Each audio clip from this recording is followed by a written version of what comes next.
اعوذ باللہ من الشیطان الرجیم بسم اللہ الرحمن الرحیم۔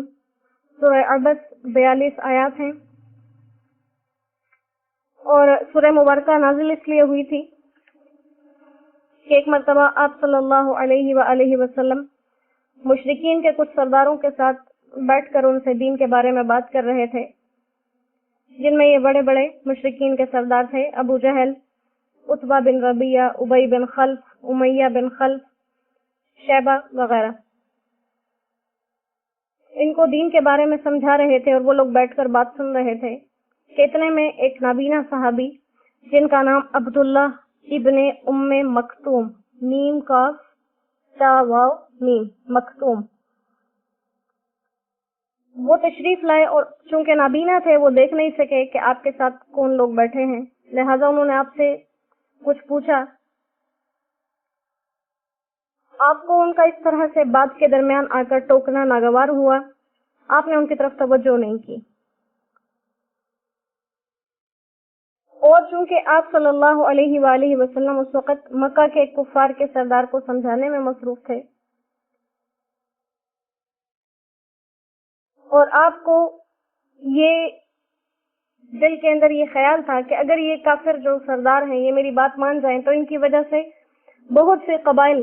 بلکہ تقریباً عرب سارے کا سارا دائرہ اسلام میں داخل ہو سکتا ہے۔ لہٰذا آپ نے اس چیز کو ترجیح دی کہ ایک انسان جو پہلے سے مسلمان ہے اور وہ آیا کسی بات کو پوچھنے کے لیے اور بار بار آواز دے رہا ہے، اور اصل میں وہ قرآن پاک کی کسی آیت کو پڑھانے کے لیے بات کر رہے تھے اور فوراً اس کا جواب انہیں چاہیے تھا، تو آپ صلی اللہ علیہ وآلہ وسلم کے سامنے یہ بات تھی کہ ایک انسان جو مسلمان ہو چکا ہے اور وہ ایک آیت پڑھانے پر اصرار کر رہا ہے، یہ کام شاید اتنا ضروری نہ ہو جتنا کہ کسی کافر سردار کو مسلمان کرنا، کیونکہ وہ مسلمان صحابی ہر وقت آپ کے پاس آ جا سکتے تھے، وہ دوسرے وقت میں بھی سوال کر سکتے تھے، لہٰذا ان کے سوال کا جواب نہ دینے میں کسی قسم کا کوئی نقصان یا کمی نہیں تھی، بخلاف ان سرداروں کے جو کہ بات سننے کے لیے آمادہ نہیں ہوتے تھے۔ اگر وہ بیٹھ گئے تھے بات سننے کے لیے تو آپ نے چاہا کہ ان سے بات اچھی طرح سے مکمل کر لی جائے، لیکن اللہ سبحانہ و تعالیٰ کو قیامت تک کے لیے یہ بات انسانیت کے ذہن میں بٹھانی تھی کہ جو انسان مال والا ہے، اکڑ والا ہے، سرداری والا ہے، اللہ کو نہیں مانتا، اللہ کو اس کی کوئی پرواہ نہیں ہے، اور وہ انسان جو نابینا بھی ہے، جسمانی کمی میں بھی مبتلا ہے، غریب بھی ہے، لیکن وہ مسلمان ہے، تو وہ ان لاکھوں کروڑوں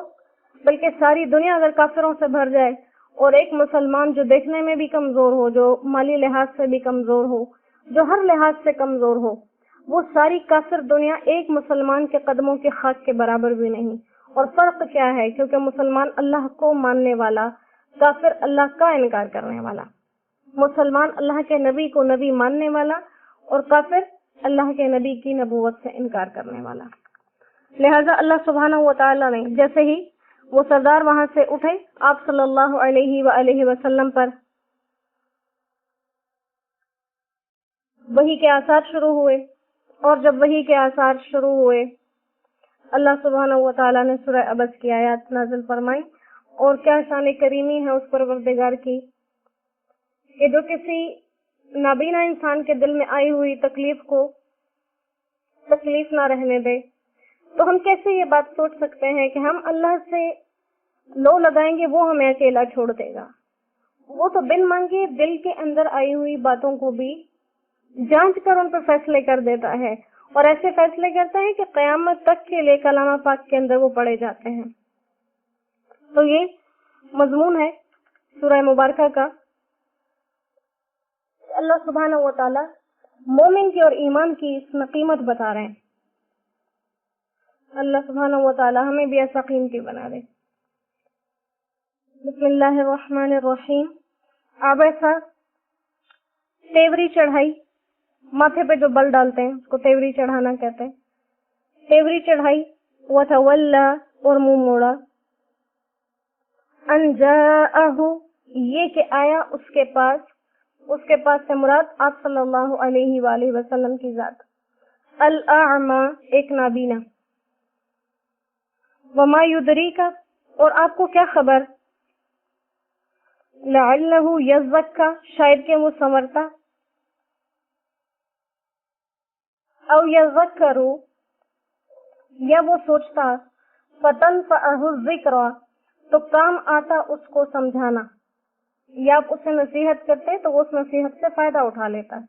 یعنی یا وہ اس بات پر سوچتا تو کام آتا اس کو سمجھانا۔ اما بہرحال من استغنا، جو پرواہ نہیں کرتا، فانت لہ، تو آپ اس کے لیے تصدی، فکر میں ہیں، وما علیک، اور آپ پر کچھ الزام نہیں ہے، اللہ یزکا، اگر وہ درست نہیں ہوتا، اگر وہ خود کو نہیں سنوارتا۔ وَأَمَّا مَنْ جَاءَكَ، اور بہرحال جو آیا آپ کے پاس، یسعی، دوڑتا ہوا، وَهُوَ يَخْشَى، اور وہ ڈرتا ہے، فَأَنْتَ عَنْهُ، تو آپ اس سے تلہا، منہ موڑ لیتے ہیں۔ 10 آیات ہیں ابتدائی، اور 10 کی 10 آیات میں یہی بات کی گئی،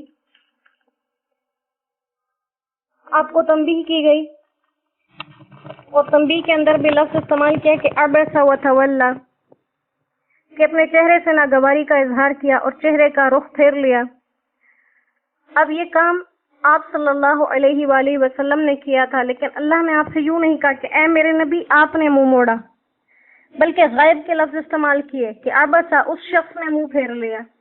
اور اس شخص نے ناگواری کا اظہار کیا۔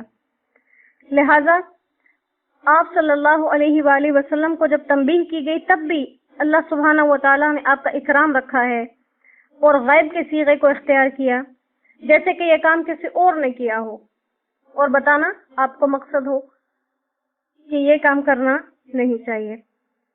کہ یہ کام آپ کے شایان شان نہیں۔ اور دوسرے جملے میں جہاں پر نصیحت کا ذکر ہے تو پھر آپ صلی اللہ علیہ وآلہ وسلم کی طرف اشارہ کر دیا کہ وما یدری کا، آپ کو کیا خبر، گویا اس میں آپ کے عذر کی طرف اشارہ کر دیا کہ یہ جو آپ نے ان سے منہ موڑا ہے وجہ یہ تھی کہ آپ کو خبر نہیں تھی، اگر آپ کو خبر ہوتی تو آپ ایسا نہ کرتے کہ جو یہ صحابی پوچھ رہے ہیں اگر میں جواب دے دوں تو اس کا اثر تو یقینی ہے، اور دوسرے لوگوں سے جو گفتگو کر رہا ہوں اس کا اثر ان لوگوں پر نہیں ہوگا۔ یہاں پر بھی گویا آپ صلی اللہ علیہ وآلہ وسلم کو دلی تسلی دی گئی کہ آپ صلی اللہ علیہ وآلہ وسلم چونکہ اس چیز کے نفع سے بے خبر تھے اس لیے آپ سے ایسا ہو گیا۔ پھر آپ کو یہ بات کہی گئی لعلہ یزکا، کہ اس صحابی نے جو بات پوچھی تھی اس کا فائدہ تو یقینی تھا کہ آپ ان کو تعلیم دیتے تو وہ اس کے ذریعے سے اپنے نفس کا تزکیہ کر لیتے اور کمال حاصل کر لیتے، اور اگر کمال حاصل نہ بھی کرتے تو فتنفعہ الذکر، کم از کم اس اللہ کے ذکر سے ابتدائی فائدہ تو اٹھاتے کہ ان سے اللہ کا ڈر ان کے دل میں بیٹھ جاتا۔ لہذا یہاں پر 2 لفظ کہے، ایک تو یزکا، دوسرا یذکروا۔ یزکا اور یذکروا دونوں کے معنی ہیں، یزکا کا معنی پاک صاف ہو جانا، اور یذکروا کا مطلب ہے نصیحت حاصل کرنا یا ذکر سے متاثر ہونا۔ اب یزکا بالکل پاک صاف ہو جانا، یہ تو متقین کا درجہ ہے جو اپنے آپ کو ظاہری اور باطنی ہر قسم کی گندگیوں سے پاک کر لیں، اور دوسرا یذکروا، ذکر سے متاثر ہونا یا نصیحت حاصل کرنا۔ یہ ہر انسان کی ابتدائی کیفیت ہے کہ جب اسے اللہ سے ڈرایا جائے تو وہ اللہ کے ڈر سے اس کی طرف متوجہ ہو جائے اور اللہ کی عظمت اس کے دل کے اندر آ جائے۔ تو مطلب یہ ہے کہ دونوں لفظ ذکر کر دیے کہ ان کو بات کا جواب دینے میں دونوں فائدوں میں سے کوئی ایک تو ہو جاتا، یا تو وہ اس میں اتنی ترقی کر لیتے کہ متقین کے درجے تک پہنچ جاتے، اور یقیناً وہ پہنچے ہوئے تھے، اور اگر ایسا نہ بھی ہوتا تو جو ظاہری فائدہ تھا وہ تو کہیں گیا نہیں تھا کہ وہ اللہ کی طرف متوجہ ہونے والے بنتے۔ لہذا آپ صلی اللہ علیہ وآلہ وسلم نے جو اپنے خیال میں یوں سمجھا کہ ان کافروں کو نصیحت کرنا زیادہ فائدہ دے سکتا ہے،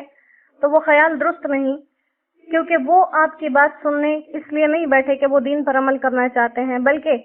وہ آپ کے سامنے زبردستی بیٹھے ہوئے ہیں کہ اٹھنے کا کوئی چارہ نہیں، اور اصل میں وہ اپنے دل کے اندر اس چیز کا پکا یقین کیے ہوئے ہیں کہ وہ کبھی بھی آپ کی بات کو نہیں مانیں گے۔ تو یہی سارا مضمون اس کے اندر ذکر کیا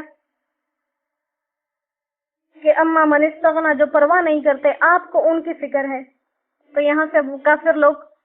مراد ہیں کہ آپ ان کی فکر کر رہے ہیں کہ وہ کسی طرح مسلمان ہو جائیں، حالانکہ اصل میں انہیں پرواہ ہے ہی نہیں، وہ مسلمان ہونا ہی نہیں چاہتے۔ اور ساتھ میں یوں کہا گیا کہ آپ ایک نبی ہیں، اور نبی کے ذمے صرف پیغام کو پہنچانا ہے، ہاتھ سے پکڑ کر دین پر چلانا نہیں۔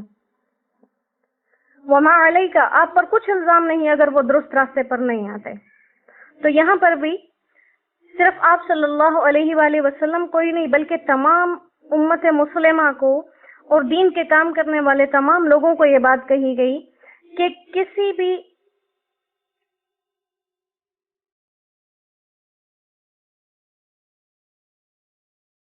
صورت میں اگر یہ کیفیت آپ لوگوں کے سامنے آ جائے،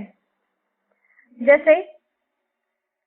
آپ صلی اللہ علیہ وسلم کے سامنے دو کام آ گئے، ایک مسلمان کو تعلیم دینا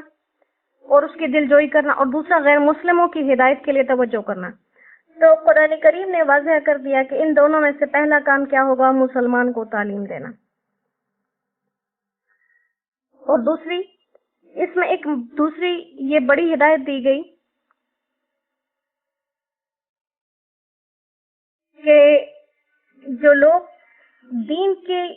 تعلیم دینے کے بعد بھی دین کی طرف نہیں آتے، تو اس میں جن لوگوں نے انہیں دین کی تعلیم دی ہے یا دین کی طرف متوجہ کیا، ان لوگوں کو پریشان ہونے کی ضرورت نہیں ہے،